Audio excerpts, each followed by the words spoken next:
introduction about renewable energy resources subject. Okay, today we shall discuss about factors affecting energy resource development. In this factors affecting energy resource development, first point is energy or fuel substitution or scale of shift. What do you mean by this? Energy or fuel substitution or scale of shift. In heading only it is a fuel substitution. Whatever we get energy resources, we cannot directly convert to electricity. Somewhat we will substitute. Okay, fuel substitution required for that. Okay, from solar energy directly we won't get electricity. Okay, for that some fuel substitution, some process is there. So for that only they are saying energy or a fuel substitution or a scale of shift. Okay.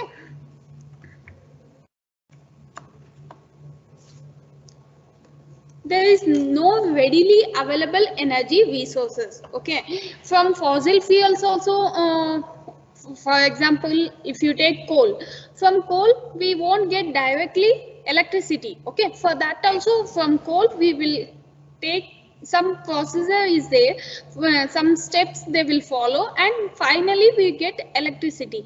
Whatever you take resources that cannot be directly converted to electricity, there is a fuel substitution. Only we won't consider coal. For that also we will add some fuel and some process is there.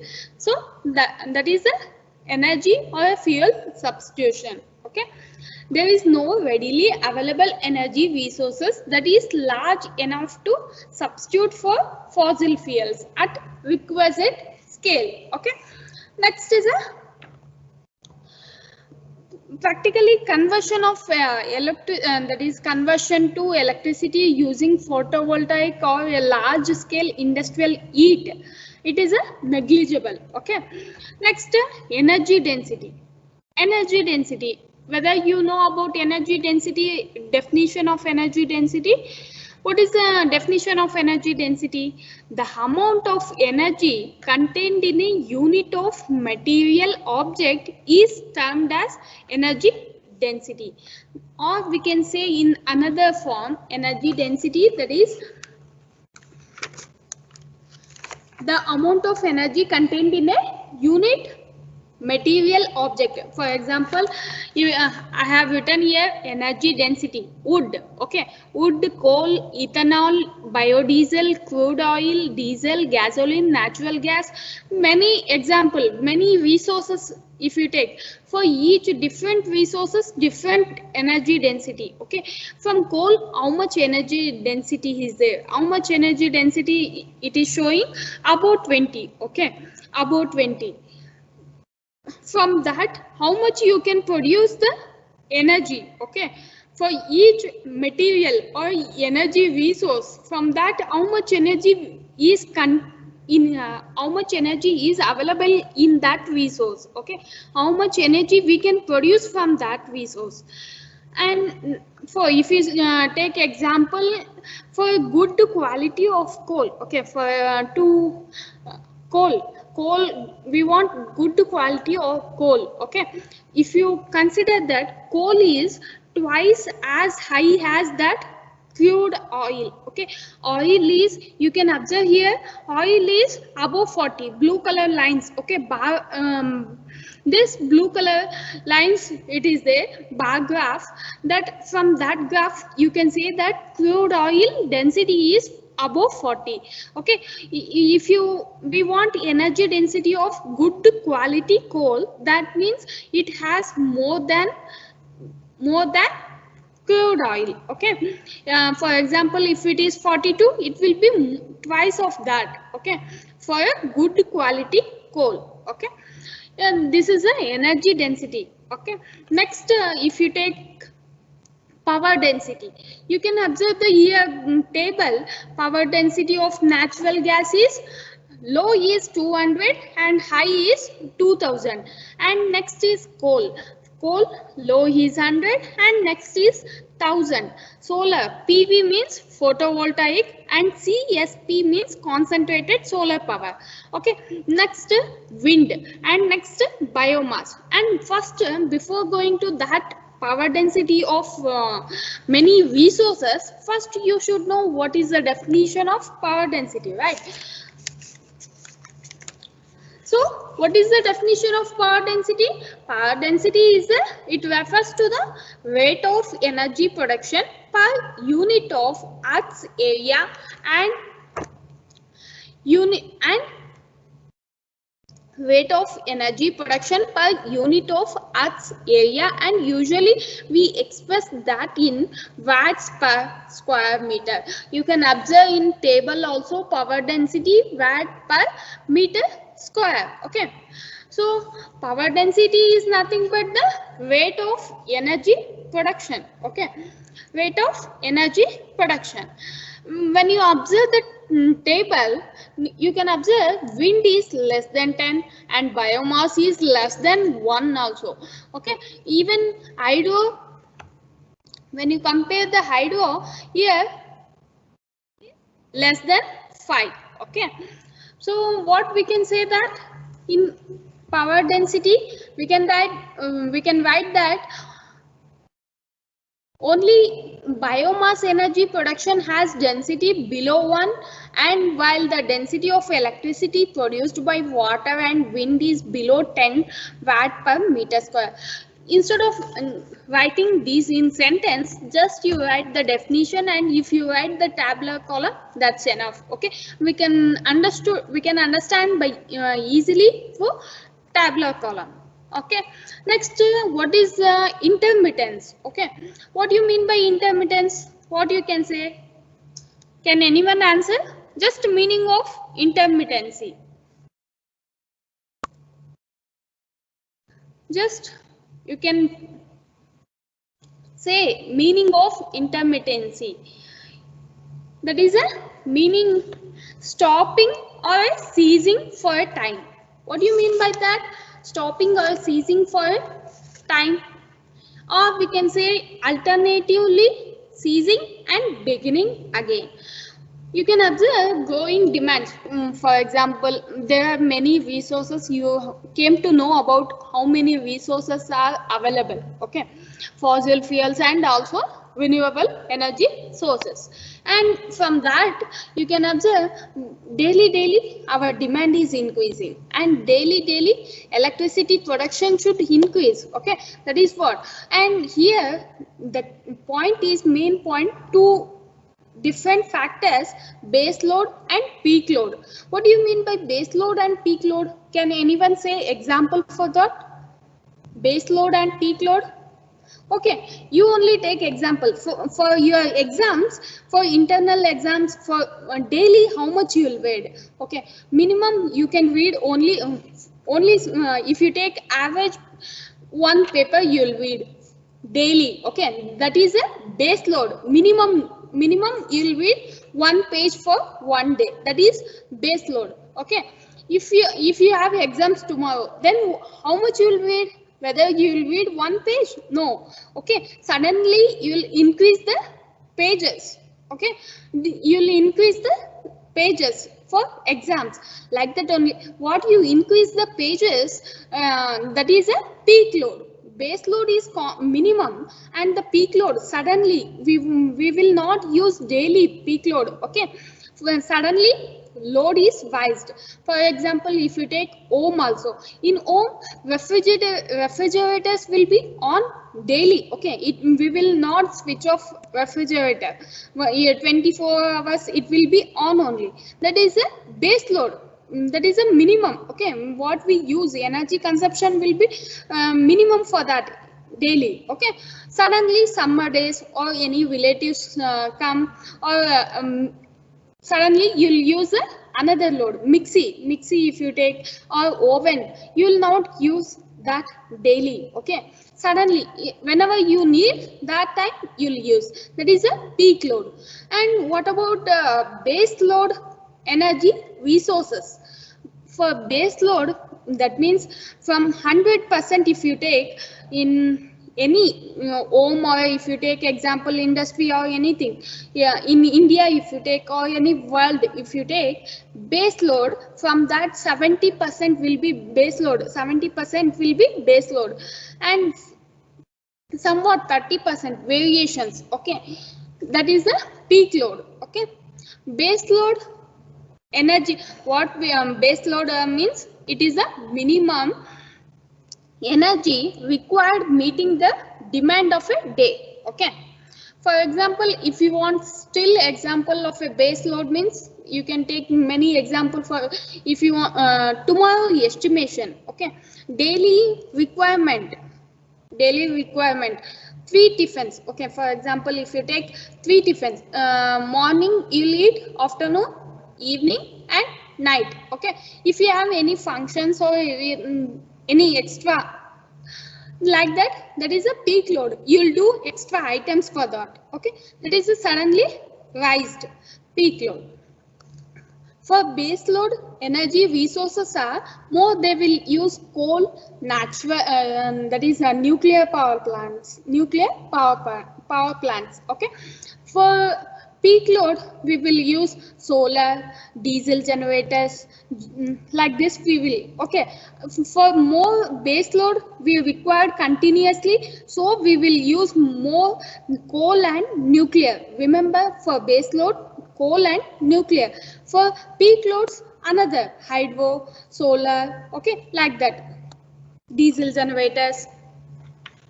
Next, if we come to geographical energy distribution, what do you mean by geographical energy distribution? In that heading only itself, they are saying that distribution is not proper, it is not equally distributed. Okay, the resources what is available in the world or geographical, that is not equally distributed. In yesterday class also I have said that it is a uneven distribution of fossil fuels or renewable energy sources. That is what they are saying, that there are few sites with best potential for geothermal, tidal or ocean energy conversions. Okay, in this we can write that geographical energy distribution, there are uneven distribution of fossil fuels and the non-fossil fuels. Nothing but non-fossil fuels means solar, wind, etc. Okay, solar, wind, hydro, like that you'll get. Okay, this is what the factors affecting energy resources development. Okay, energy or fuel substitution, energy density. First you write energy or fuel substitution daily in the electricity consumption, and also production should increase. For you cannot convert the resources directly into electricity, that is practically it is negligible, it is difficult. And next, energy density definition and the table. Here what I have written, the table, you can draw that graph, bar graph I have shown, or you can write in sentence form. Next, power density. For power density, write definition and next this table. And intermittency, you write just few lines about that. And geographical energy distribution, for that also if you write 2 sentences, that's enough. Okay, this is the factors affecting energy resource development. Next we shall read about the classification of energy sources. This is very interesting. Okay, based on usability of energy, there are 2 classification. First is primary resources and secondary resources, and next based on traditional use, that again 2 classification on that: conventional energy, non-conventional energy. Based on availability, again it is divided into 2: non-renewable energy sources and renewable energy sources. Based on commercial applications,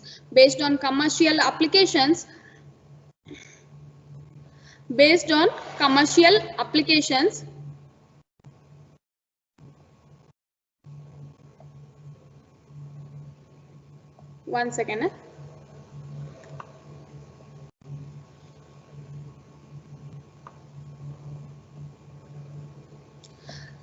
Based on commercial applications, commercial energy source and non-commercial energy source. And next, based on origin. Based on origin, fossil fuels energy, nuclear energy, hydro energy, solar energy, wind energy, etc. Okay. From this, what you can say? Primary resources and secondary resources.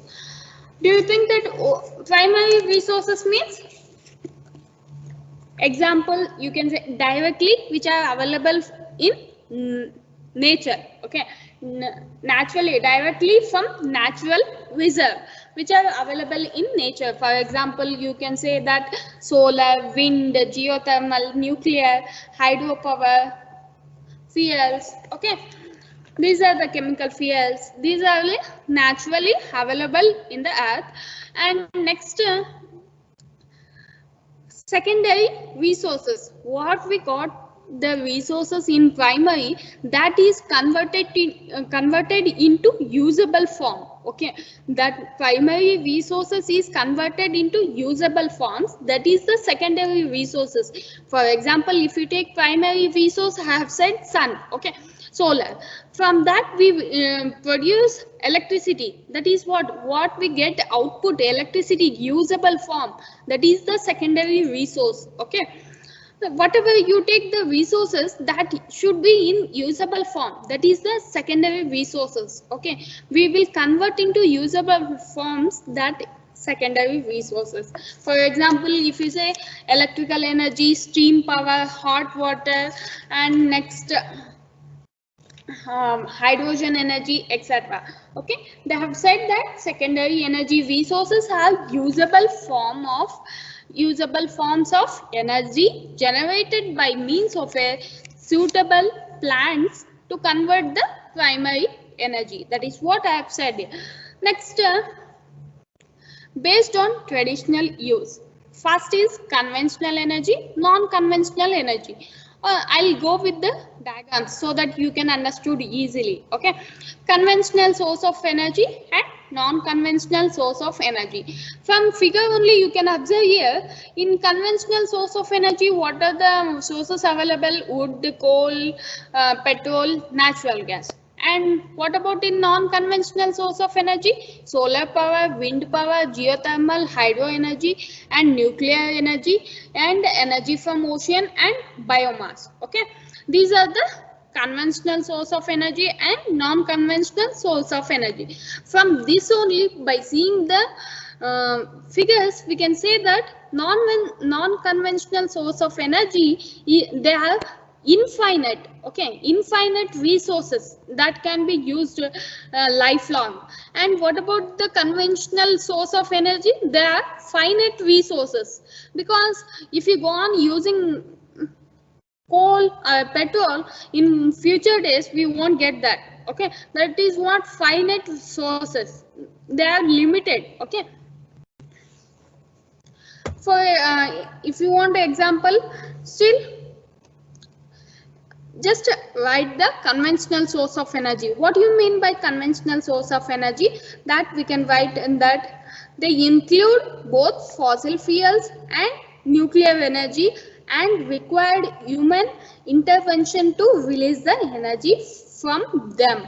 These resources or sources have formed over hundreds of millions of years ago, and that is what I have said. They formed over hundreds of millions of years ago only. Okay, if now we are using, when they are used, there will be no more for future generation. If we go on using that, then for future generation there will be no petrol, natural gas, coal, wood. Okay, that is what they are saying that. So that's why it is called finite energy resources. Okay, and what about non-conventional source of energy? This is infinite, because this will be naturally available, so it is a infinite energy resources, because in this they are obtained from the energy flowing through the natural environment. Okay, next, based on availability, non-renewable energy sources and renewable energy sources. For this also, if you see the diagram, you'll understand renewable energy and non-renewable energy. In non-renewable energy, oil, coal, nuclear, natural gas. And what about in renewable energy? Wind, hydro, solar, geothermal, biomass. Okay, renewable energy sources means are continuously restored by nature. Okay, renewable energy is continuously restored by nature. And next, here non-renewable energy. These energy resources are, that is, once accumulated in nature, has practically ceased to form under new geological conditions. They are expendable nature. Okay, they are also known as expendable energy. These cannot be continuously restored by nature. Okay, if you go on restoring by nature, then for future generation there will be no oil, coal, nuclear, natural gas. Okay, that is what they're so more concentrating on renewable energy for this reason only, and also for eco-friendly. Okay, so just a few lines about oil, coal, nuclear, natural gas we shall discuss. Okay, now if you start with the oil, what points we can say that oil companies estimate that world's proven oil reserves are about 1,050,000 millions barrels. Okay, it is estimated that world proven oil, how much available means 1,050,000 million barrels at 2002. Okay, there is a very uneven distribution of oil reserves across the world. This is I've said in last class only, with some 71% of proven oil reserves being in the Middle East only. Okay, the ultimate recoverable and unconventional reserves are very much more difficult to specify. This is a finite resource. This will run short and may sometime become very expensive in the first of this century. Okay, because if we go on using in further days, this will become expensive. Okay. Next, next is a natural gas. We shall just to discuss about few lines about natural gas. First, we can say that it is proven that reserves of natural gas are presently some 152 trillion cubic meters are available. Okay, that is it is available, that much it is available. And next, they are saying that for oil, technologies for extracting gas constantly improve, thus making it difficult to estimate the size of the gas field. And next, they are saying that gas is more difficult to transport and trade. There has not been as much effort is put into finding the gas when compared with that of oil. Okay, they are not putting effort to find the gas when you compared with the oil. Okay, next, coal. Coal in 1999, the proved recoverable resource of coal is around 1 million tons. Okay, 1 million tons. Next, the world consumption. If you observe the from coal, what we get energy is more. Okay, nowadays they are concentrating. Before, the coal energy production was more. Okay, coal energy production and nuclear. Now they are concentrating on solar and wind. Okay, you can observe wind and solar.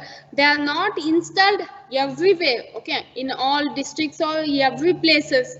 Only some particular places they have installed wind and solar, and also hydro. Okay.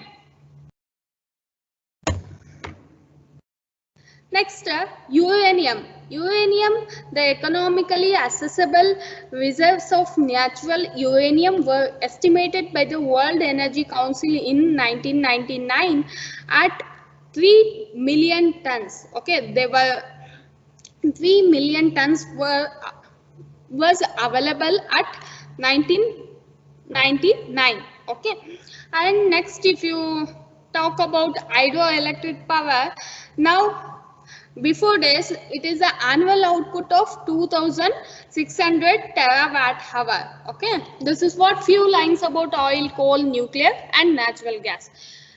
Next is a classification of energy resources, that is already I have said. From energy, conventional, non-conventional. From conventional, water, fuels, and from fuels, coal, oil, gas, nuclear. And next, non-conventional, sun, earth, sea. From that again it is from sun, again it is divided into hydrogen, solar thermal, solar light, ocean thermal, wind. And from earth it is divided into two, geothermal and solid waste and refuse, agriculture waste. And next from the sea, tidal power, wave power. Okay. Advantages of conventional energy sources. Conventional energy sources, I have said already that the cost is very relatively cheap. Okay, why cost is cheap? Why cost is cheap? It is very relatively cost when you compare with the non-conventional. Cost is very relatively cheap. And next is security, as storage is easy and convenient. By storing a certain quantity, the energy availability can be ensured for certain period of time. Next, convenience. These sources are very convenient to use as technology for their conversion, and their use is universally available. Okay. Next, disadvantages of conventional energy sources. Pollution. When used, fossil fuels generate pollutants. Main pollutants are CO, CO2, NOx. That is, many pollutions will happen that will mainly produce CO, CO2. Okay, this is what happens when use conventional energy sources. And next, these pollutants degrade the environment and health hazards. It will cause various other problems also. So next is other uses of resources, like coal is used as a petrochemical and it is used as a raw material for chemical, pharmaceutical and paint industry. Okay, and this is the disadvantages of conventional energy sources. And next is the advantages of non-conventional energy sources. Available abundantly in nature, they cause no pollution and hence environment friendly. They are inexhaustible. Next, disadvantages of non-conventional energy sources. First, we can say that freely available, cost of harnessing them in generally very high. And next is availability is uncertain. For example, solar energy for only summer days it will be high. And what about hydro? And hydro also for few days, for few months it will be high. Okay, like that availability is uncertain. Solar will be from morning to evening it will be high. And what about night? So we call availability is uncertain since it is dependent on natural phenomenon. Difficult in transporting such forms of energy. We cannot transport easily. Next, worldwide renewable energy availability. You can observe here total world energy consumption by source 2010.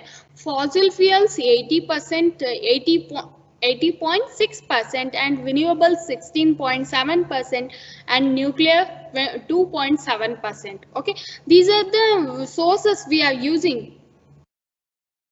Sorry, these are the sources. How much energy consumption from each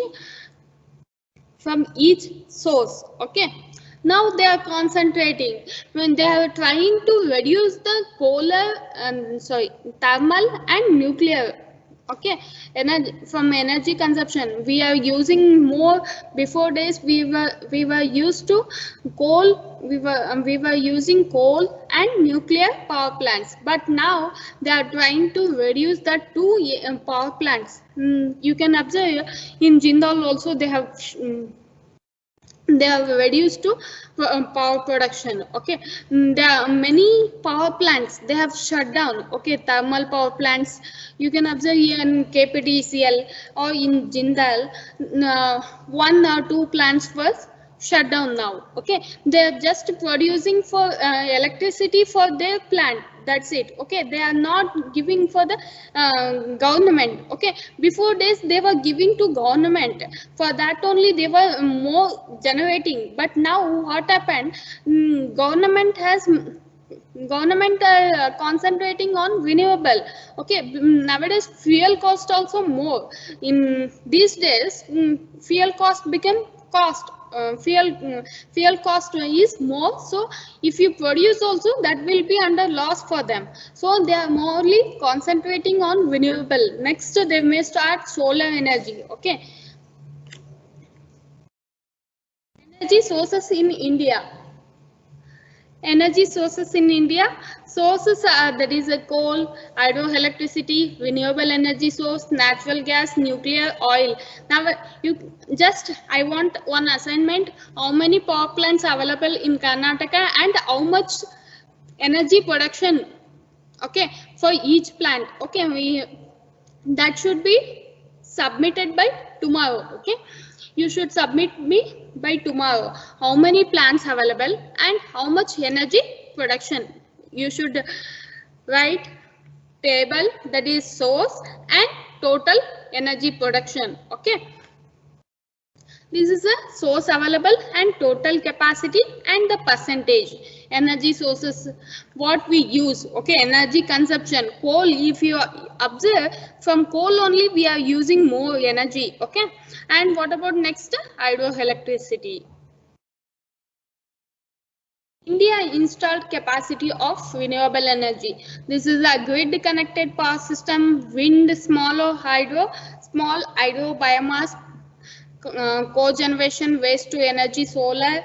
Next, biomass. This is a biomass is a off grid. Okay, captive power, biomass, non biogas, cogeneration, waste to energy, solar, hybrid, aerogen. Okay, these are the installed capacity in India, that too before days. Okay, in next class we shall discuss with the next model. In Sun Earth geometrical relationship I'll explain in the last. Okay.